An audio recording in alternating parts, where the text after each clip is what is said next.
पिछले 16 एडिशंस में कोई एक एडिशन या कोई 2 एडिशन या कोई 3 एडिशंस जीतने की कोशिश की है। 2000 एशिया कप बड़ा interesting, we experimented with young blood. हमने बाबर को नहीं खिलाया, हमने रिजवान को नहीं खिलाया, मुझे तो उससे भी ज्यादा जेल हुए लग रहे हैं अपने player. 10 was one of the darkest years for Pakistan. आपको क्या लगता है कि क्या हम एशिया कप 2025 जीत सकते हैं?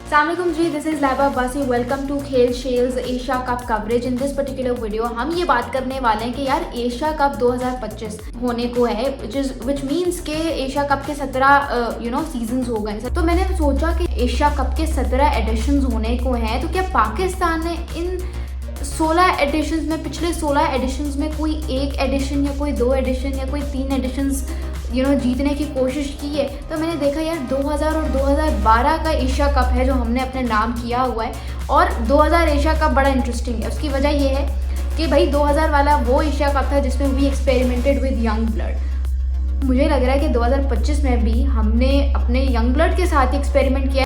हमने बाबर को नहीं खिलाया, हमने रिजवान को नहीं खिलाया। ऑलमोस्ट यंग टीम है, ठीक है, कुछ चंद प्लेयर्स को निकाल के अगर आप देखो तो यंग टीम ही है। तो मैं ये सोच रही हूँ कि यार, क्योंकि कॉन्फिडेंस तो उसी तरह का है, ठीक है, जैसा 2000 में था या 2012 में था, या थोड़ा सा टाइम में पीछे चले जाओ तो कॉन्फिडेंस तो बिल्कुल वैसा ही है।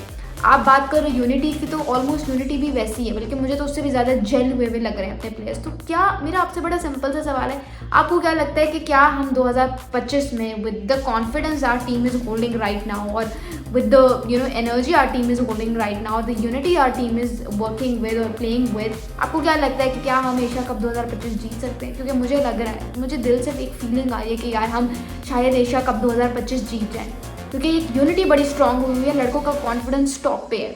ऑब्वियसली यार, अफगानिस्तान को शारजा में ट्राई नेशन सीरीज़ हरा के अपने नाम की है सीरीज़। जब every former cricketer was trying to write us down, हमने स्क्रैच से अपनी जर्नी शुरू की है। तो मुझे लग रहा है यार कि हम कुछ करेंगे। आप लोगों को लगता है? मुझे कमेंट्स में ज़रूर बताना। मोइन खान की कैप्टनसी के अंदर 2000 वाला एशिया कप जीता था। It was special for lots of reason. उसमें हमारी कैंपेन बड़ी अच्छी थी, और मोस्ट इम्पॉर्टेंटली उस एशिया कप में Pakistan experimented with young blood. Pakistan versus Sri Lanka which was the final of this tournament. उसमें भाई मोइन खान जो कप्तान है, उनका बड़ा ज़बरदस्त कैमियो आया था 56 नॉट आउट का, जिसमें उन्होंने 3 चौके और 4 छक्के मारे थे, और उसकी वजह से he was also named as player of the match. Pakistan remained an unbeaten team throughout the tournament. इसमें टूर्नामेंट में 4 पार्टिसिपेंट्स थे इंक्लूडिंग पाकिस्तान। पाकिस्तान ने बांग्लादेश को भी हराया, पाकिस्तान ने इंडिया को भी हराया, और पाकिस्तान ने श्रीलंका को भी हराया, ठीक है। ये तो था फाइनल श्रीलंका के साथ, लेकिन इससे पहले जो एक ग्रुप स्टेज मैच होता है उसमें हमने अपने 3 की प्लेयर्स को रेस्ट करवाया, जिसमें वसीम अकरम थे, अब्दुल रज़ाक थे, और मेरे ख्याल से सईद अनवर थे। उनको रेस्ट करवाने के बावजूद भी हमने इतने ज़बरदस्त तरीके से, डोमिनेंट तरीके से जो है श्रीलंका के अगेंस्ट हमने वो मैच जीता था। So that was something very special. दूसरा ये कि भाई यंग ब्लड में आप किसकी बात करो? इमरान नज़ीर की। He was a opener, he contributed a lot with the bat, ठीक है, ना सिर्फ उसके साथ बल्कि he was amazing fielder as well. You talk about Mohammad Yousuf was so explosive with the bat. You talk about his every innings, चाहे वो 80 है, चाहे वो 100 नॉट आउट है, चाहे वो 90 नॉट आउट है, या चाहे वो 25 रन हैं, हर एक रन जो है उनका वो काउंट होता था इन पाकिस्तान विक्ट्री। मोइन खान की captaincy in itself, Abdul Razzaq की ज़बरदस्त बॉलिंग, जिसकी वजह से he was also the leading wicket taker of the Asia cup 2000, bagging 9 wickets in his bag, ठीक है। उसके अलावा you talk about Wasim Akram का ज़बरदस्त एक्सपीरियंस। दूसरी तरफ इंडिया, हमारे जो पड़ोसी मुल्क है,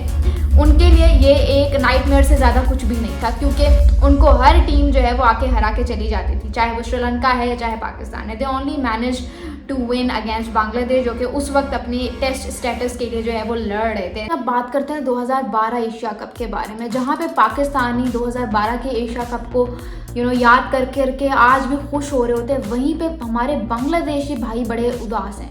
वहीं पे हमारे बांग्लादेशी भाई आज भी रोते हैं शकीब अल हसन के साथ मिलके, मुशफिक उर रहीम के साथ मिलके, क्योंकि बांग्लादेश वो एशिया कप का फाइनल सिर्फ 2 रन से हार गया। उनके जो बॉलर थे शहादत हुसैन, उन्होंने आखिरी ओवर में पाकिस्तान को बॉलिंग करवाते हुए कोई 19 रन कंसीड कर दिए थे, 19 रन खा लिए थे सिर्फ इस वजह से क्योंकि उन्होंने आखिरी ओवर में 2 नो बॉल्स करवाई थी। जहाँ पे नासिर हुसैन को पार्टनरशिप बिल्ड करनी थी वहाँ पे उनसे पार्टनरशिप बिल्ड नहीं हो रही थी। Was too slow with his strike rotation policy. अब बात करो नजीमुद्दीन की, तो नजीमुद्दीन का वो जो 16 ऑफ 52 बॉल्स था दैट वाज वेरी स्लो। तो हम कहते हैं ना कभी कभी कि यार रिजवान की एक क्रिमिनल नॉक थी, बाबर की एक क्रिमिनल नॉक थी, तो भाई उस दिन 2012 में नजीमुद्दीन की 16 ऑफ 52 बॉल्स एक क्रिमिनल नॉक थी। जब आपका partner Tamim was very fluent and frequent with his bat, वहाँ पे नजीमुद्दीन की इस तरह की क्रिमिनल नॉक आना ये बिल्कुल भी जो है जस्टिफाइड नहीं था। हमने 236 फॉर 8 किया था। बांग्लादेश ने वहाँ पर concluded their innings posting 234 for the loss of 8 wicket and just missed out on their maiden Asia cup title by 2 runs only. 2012 का एशिया कप पाकिस्तान के लिए इसलिए भी बहुत स्पेशल था क्योंकि 2010 में पाकिस्तान क्रिकेट टीम या पाकिस्तान एज अ होल का नाम बहुत बदनाम हो चुका था। लेकिन 2010 was one of the darkest years for Pakistan and we had to prove ourselves in any situation, in any kind of way जिसमें हम कर सकते थे फिर, और हमें एक बहुत ज़बरदस्त अपॉर्चुनिटी मिलती है 2012 की एशिया कप की शक्ल में। उस एशिया कप में भी हमने बांग्लादेश को भी हराया, हमने श्रीलंका को भी हराया, लेकिन इंडिया से हार गए। इंडिया से क्यों हारे? क्योंकि तब तक विराट कोहली ने टीम इंडिया में अपने कदम रख दिए थे और विराट कोहली का वो जो एपिक 183 रन्स की नॉक आई थी against Pakistan, that sealed the victory for India at the end of the day. Thank you so much. This is लाबा बासी साइनिंग ऑफ।